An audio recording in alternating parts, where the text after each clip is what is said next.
visi važinėjantys su krosniais arba enduro motociklais žino tokią problemą.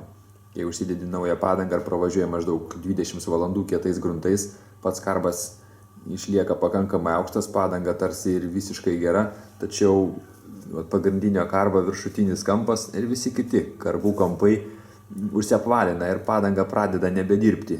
Ir norint važiuoti komfortiškai su geru sukubimu, nieko kito nelieka, kad arba pirkti naują padangą, išmetant šitą beveik nesudėvėtą, arba važinėti prastai. Tai yra toks vienas labai geras sprendimas.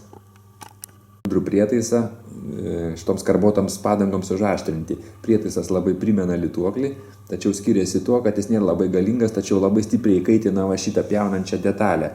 Sprendžiant iš metalo, ir pagal aprašymus ir iš metalo spalvos įkaitina iki 500 laipsnių. Tuo tarpu, kai paprasti lituokliai, tai įkaitina iki 360 laipsnių ir su jais to padaryti negalima. Ir dabar parodysim, kaip jisai veikia.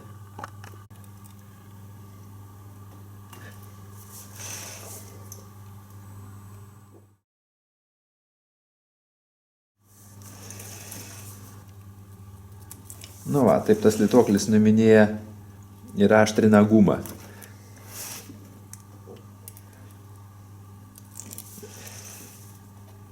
Kadangi įsikaista iki 500 laipsnių, tai guma pjaunasi panašiai kaip sviestas, tokiu lengvumu. Praktiškai nėra dūmo ir visiškai lengva.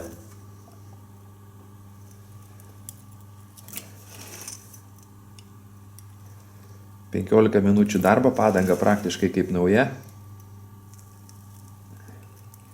Nereikia jos keisti ir jinai kuo geriausia dirba.